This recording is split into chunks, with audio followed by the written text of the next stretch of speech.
conto dedicado à nossa primeira fã de carteirinha, Ju Fontes. Se inscreva no canal, curta e compartilhe. Temos vídeos novos todos os dias, 2 vezes por dia. O Padre Sem Rosto. A pequena vila de São Jerônimo parecia ter parado no tempo. Escondida entre colinas e cercada por neblina quase constante, seus moradores eram desconfiados, suas portas sempre fechadas ao entardecer. No centro, uma igreja barroca deteriorada dominava o vilarejo como uma sentinela esquecida. Ninguém frequentava suas missas há décadas, mas o sino ainda tocava, sempre às 3 horas da manhã. Foi esse mistério que levou o jornalista e documentarista Rafael até o lugar. Ele buscava histórias soturnas para seu canal e ouvirá falar do tal Padre Sem Rosto, um espectro que supostamente aparecia em missas noturnas na igreja abandonada. Os relatos eram vagos, sombras no altar, cantos em latim vindos de lugar nenhum, e olhos que queimavam no escuro. Rafael chegou no fim da tarde, e mesmo com sua câmera em mãos e o sorriso de quem já vira muita coisa estranha, sentiu um arrepio ao olhar para a torre da igreja. Algo observava por detrás dos vitrais quebrados. Tentou falar com os moradores, mas todos evitavam o assunto. Um idoso chamado Aloísio foi o único a alertá-lo: se ele chamar pelo seu nome durante a missa, fuja. Não olhe para o altar. Naquela madrugada, Rafael invadiu a igreja. Filmou tudo: os bancos cobertos de poeira, os crucifixos queimados, o altar rachado ao meio. Às 3 horas, o sino tocou. Sozinho. Forte. 3 vezes. A câmera falhou. As velas se acenderam sozinhas. E então a missa começou. Uma voz ecoava entre os pilares, entoando latim em tom grave, profundo e inumano. Mas não havia ninguém à vista. Rafael, mesmo com medo, continuava gravando. Então, entre as colunas, surgiu o padre, alto, vestes negras e uma mitra suja de sangue. Seu rosto era um vazio, pele lisa, sem olhos, sem boca, sem nariz. Rafael congelou.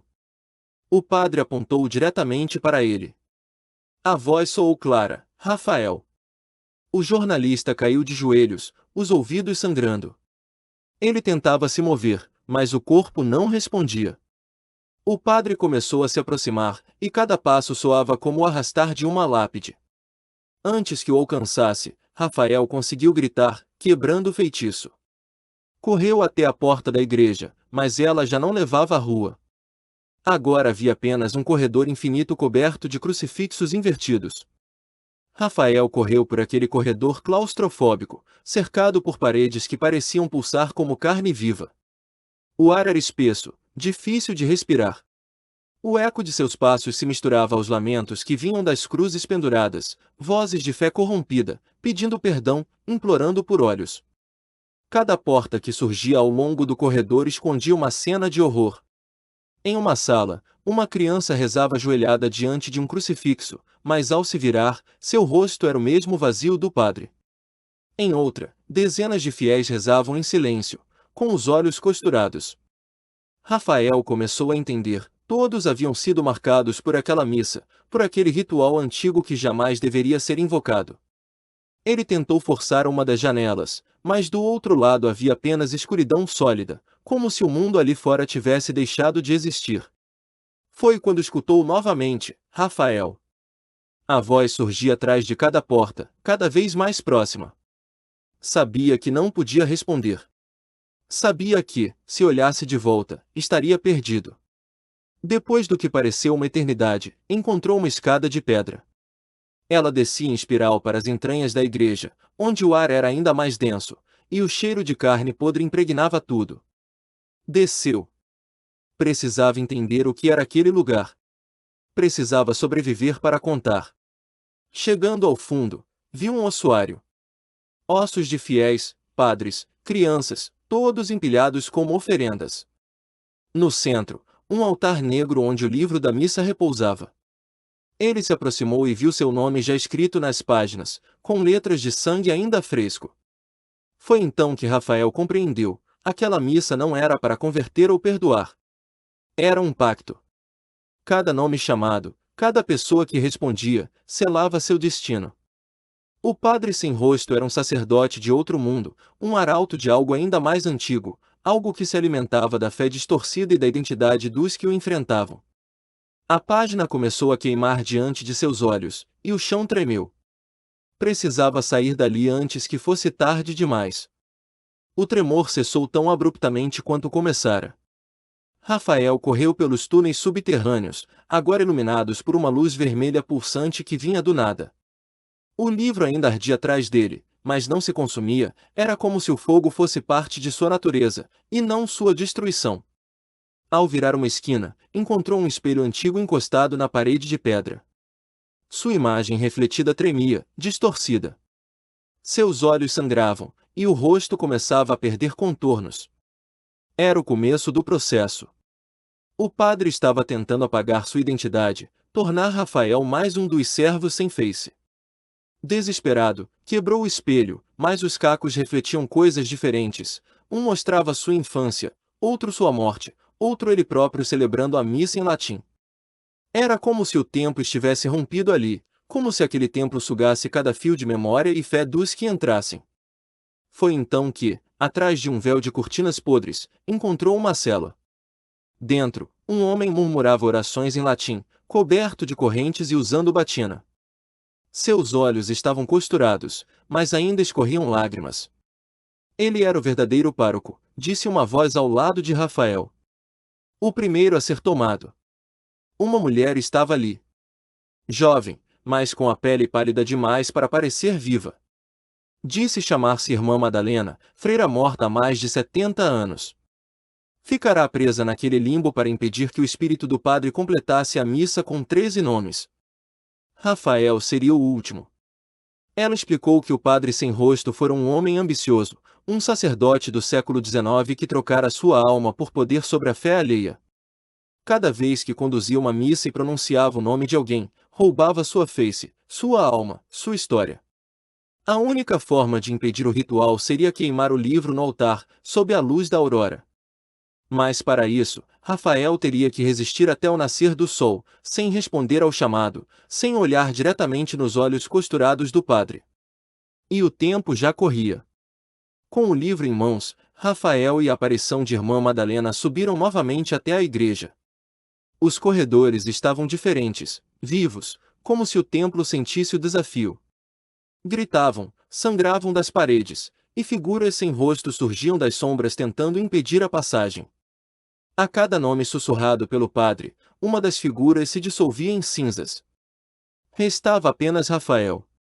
O altar agora pulsava com uma luz púrpura, e o ar tremia com cantos que vinham de bocas invisíveis. O padre sem rosto aguardava no centro, braços abertos como um salvador sombrio. Rafael, disse ele, uma última vez. A voz não ecoou apenas dos ouvidos, mas dentro da alma do jornalista. Por um instante, Rafael sentiu paz. Quase respondeu. Quase cedeu. Mas lembrou da cela, das vítimas, do espelho e de sua missão. Gritou e correu até o altar, abrindo o livro no meio das chamas roxas. As páginas tentaram resistir, mas Irmã Madalena pôs as mãos sobre ele e orou em voz alta. O fogo finalmente tomou o livro, e o padre gritou como uma tempestade. Seu corpo se desmanchou em insetos, ossos e silêncio. O templo começou a ruir. A luz do sol atravessou os vitrais, dissolvendo os horrores. Rafael caiu no chão de pedra, exausto, os olhos ainda ardendo, mas seu rosto intacto. Despertou no dia seguinte, no banco de uma pequena capela restaurada, cercado por monges que juraram nunca tê-lo visto entrar. Sua câmera estava ao seu lado, com as imagens corrompidas, exceto uma, o momento exato em que o padre o chama pelo nome. Rafael deixou São Jerônimo sem olhar para trás. Publicou um vídeo contando sua experiência, mas ninguém acreditou. Disseram que era encenação, Argentina, um roteiro bem escrito. Mas ele sabia. Sabia porque, mesmo em sua nova casa, o sino tocava às 3 horas da manhã, sem motivo. Começou a investigar outras igrejas abandonadas. Em cada uma, algo familiar. Vozes, espelhos distorcidos, livros com nomes apagados. O padre havia sido derrotado, mas seu ritual estava espalhado pelo país como uma praga silenciosa. Uma noite, Rafael olhou no espelho e viu algo estranho. Seu reflexo piscou com atraso. A pele ao redor da boca parecia mais lisa do que o normal. Pegou uma faca e riscou a superfície. O sangue que saiu era escuro demais, espesso demais. Começou a escrever um diário, relatando cada evento. Mas suas mãos tremiam. Às vezes, esquecia como escrever o próprio nome. Era como se o padre estivesse voltando, pouco a pouco. Não mais inteiro, mas como um fragmento. Como uma maldição enraizada na alma de quem ousou desafiá-lo. Hoje, Rafael desapareceu. Apenas um vídeo foi deixado em seu canal. A câmera mostra a igreja vazia de São Jerônimo. Às 3 horas, o sino toca. A imagem treme. E do altar, surge o padre, agora com um novo detalhe, parte de um rosto humano colado sobre sua pele lisa. Era a boca de Rafael. Ainda tentando gritar. Se você sente que essa história merece continuar sendo contada, considere nos apoiar no Apoia-se. Com sua ajuda, podemos trazer mais histórias sombrias como esta à tona, explorando os mistérios que assombram nossa imaginação. https://apoia.se/aleatoriode